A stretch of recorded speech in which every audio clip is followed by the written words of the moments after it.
जय हिंद, जय भारत दोस्तों।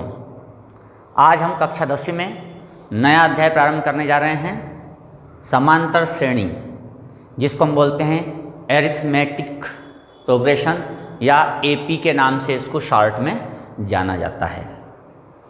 इसको जानने से पहले आपको अपने दिनचर्या में बहुत सारी चीज़ों का अध्ययन करना होगा। आप लोगों ने देखा होगा कि जब हम संतरे की फसल के लिए पेड़ लगाते हैं तो प्रत्येक पेड़ समान दूरी पर होता है। आप जब सीढ़ी का निर्माण करते हैं तो आप देखते हैं कि हर सीढ़ी के बीच में दूरी समान होती है।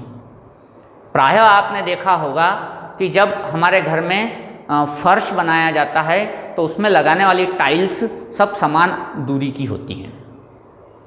तो कई जगह पर बिल्कुल समान दूरियों का विशेष ध्यान रखा जाता है।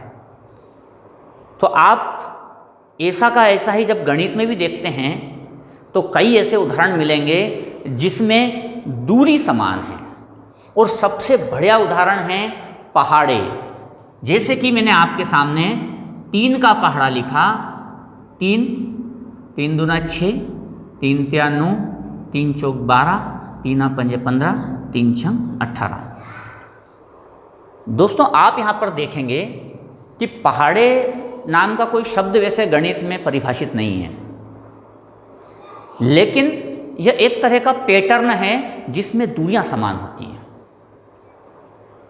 हमारे घर में जब हम दीवार बनाते हैं तो आप देखते हैं कि समान आकार की ईंटों का प्रयोग किया जाता है। आप जब रेलवे की पटरी में लगे हुए स्लीपर को देखेंगे तो उनके बीच की दूरी समान होती है। आप अपने घर की खिड़की में देखेंगे तो उसमें सरिये लगाए जाते हैं तो प्रत्येक सरिये के बीच की दूरी समान होती है, या 2 सरियों के बीच का अंतर समान होता है, आप ऐसा भी कह सकते हैं। तो ये कुछ उदाहरण हैं जिसमें बीच में दूरी या उनके अंतर समान रखा जाता है। ऐसे गणित में भी कुछ व्यवस्थाएं ऐसी हैं जिनमें समान अंतर पर अंकों का प्रयोग किया जाता है। आप इसका सबसे बढ़िया उदाहरण है पहाड़े। पहाड़े वास्तव में कोई परिभाषित शब्द नहीं है, लेकिन ये एक इस तरह का पैटर्न है, संयोजन है जिसमें प्रत्येक अंक समान दूरी पर स्थित होता है। जैसे कि आप देखेंगे 3 के बाद 6 आया, मतलब 2 अंक छोड़ दिए गए, 4 और 5। 6 के बाद 9 आया, मतलब 2 अंक छोड़ दिए गए, 7 और 8। 9 के बाद 12 आया तो 2 अंक छोड़ दिए गए, 10 और 11।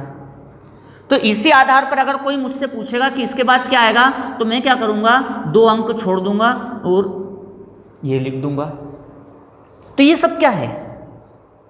ये सब वे अंक हैं जिनके बीच में दूरी समान है, अर्थात हर अंक के बीच में 2-2 अंक छूटा हुआ है।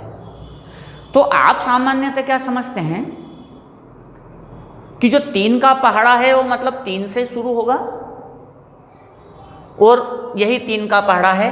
अगर मैं कहूं कि यह 3 का पहाड़ा है तो आप क्या कहेंगे? मना कर देंगे कि सर यह 3 का पहाड़ा नहीं है। क्यों? क्योंकि आपकी नज़र में तो 3 का पहाड़ा 3 से शुरू होता है। लेकिन अगर मैं आपसे 3 का पहाड़ा नहीं है, कोई बात नहीं, लेकिन अगर मैं अगला अंक पूछूंगा तो आप क्या करेंगे? पहले इनको ध्यान से देखेंगे और आप इसमें पैटर्न को समझेंगे कि इसका पैटर्न क्या है। तो आपने देखा कि इसमें 6 और 7 मतलब 2 अंक छोड़ दिए, फिर ये आया। यहाँ पर भी 2 अंक छोड़ दिए, फिर ये आया। फिर यहाँ पर भी आपने 2 अंक छोड़ दिए, फिर 14 आया। इसका मतलब यहाँ भी 2-2 अंक छोड़ रहे हैं। हम ये कहें कि इनका जो अंतर है वो 3 का है। 8 और 5 के बीच में 3 का अंतर है, 8 और 11 के बीच में 3 का अंतर है, 11 और 14 के बीच में 3 का अंतर है, 14 और 17 के बीच में 3 का अंतर है। उसी आधार पर या तो आपने ये पैटर्न पकड़ लिया कि यहाँ भी 2 अंक छोड़ दो, 21 छोड़ दिया और 22 छोड़ दिया, तो आप कह देंगे सर यहाँ पर 23 आएगा।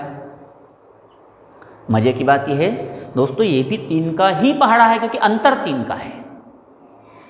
तो पहाड़े जो बनते हैं वो अंतर पर निर्भर करते हैं, अंक पर नहीं।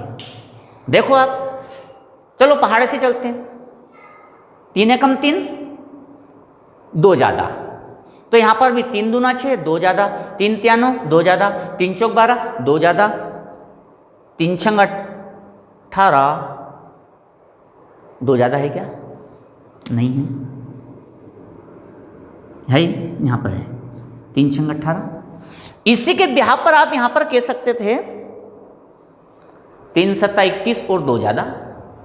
तो साथियों यहाँ पर कुछ पैटर्न ऐसे हैं जिनके बीच में अंतर समान है। जब अंतर समान होता है तभी हम कहेंगे कि वो समांतर श्रेणी है। एक भी जगह अगर मिस्टेक होती है तो फिर वो समांतर श्रेणी की परिभाषा से बाहर हो जाता है। अब मैंने आपसे कहा कि अच्छा चलो बताइए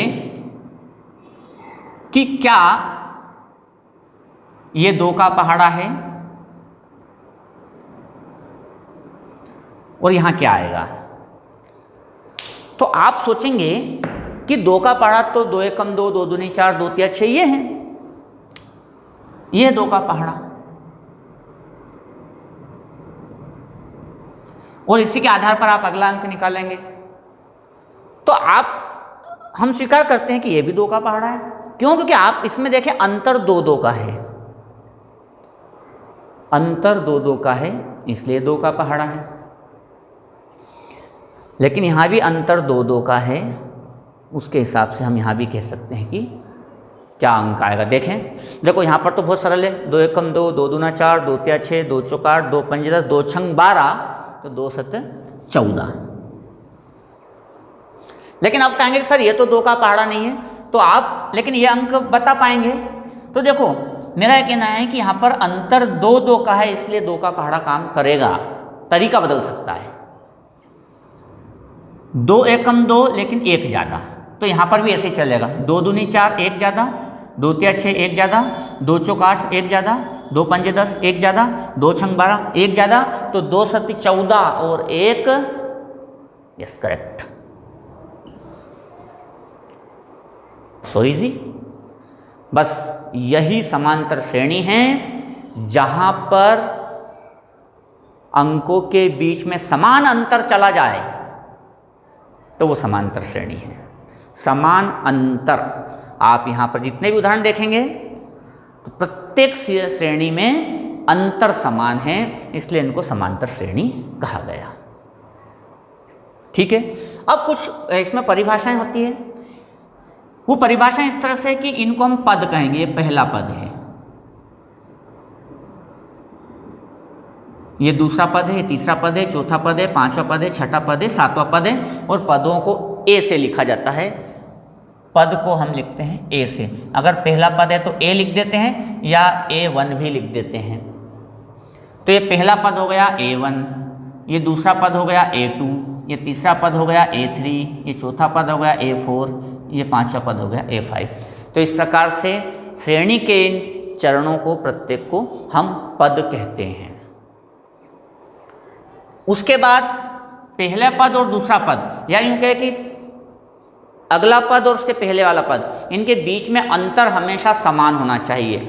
अगर कहीं पर भी अंतर समान नहीं है तो हम फिर उसको समांतर श्रेणी नहीं मानेंगे। अभी तक हमने जितने भी उदाहरण लिए इनमें पदों में अंतर समान है, तो उसको हम बोलते हैं, जो अंतर निकलता है उसको बोलते हैं हम सार्व अंतर।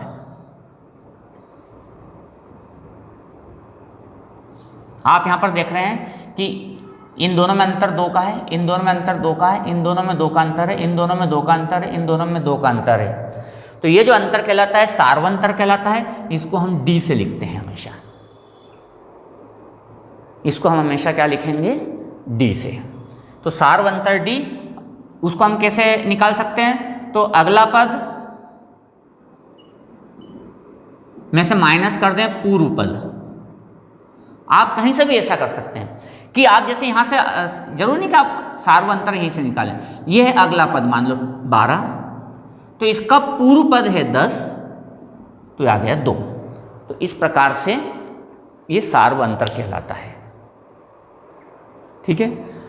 पदों की संख्या n कहलाती है। जैसे कि इसमें कितने पद हैं? 1 2 3 4 5 6 7।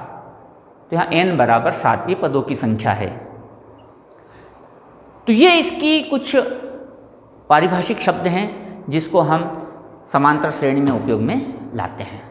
बस आप इतना समझिए कि ऐसी श्रेणी जिसके अगले पदों में हमेशा समान अंतर चलता जाए, समांतर श्रेणी कहलाती है।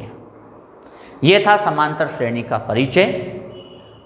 मुझे आशा है आप लोगों को इसका परिचय समझ में आया होगा और आप इसी के आधार पर बस आप देख लीजिए कि अंतर अगर समान है तो हम कह देंगे कि समांतर श्रेणी है।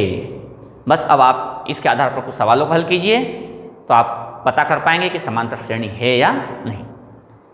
समांतर श्रेणी के और हलों को लेकर के मैं अगली कक्षा में पुनः उपस्थित होऊंगा।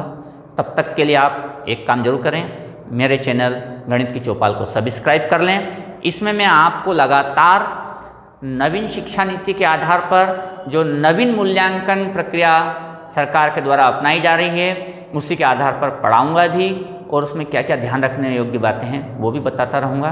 तब तक के लिए जय हिंद, जय भारत। आप इसका अवलोकन करें।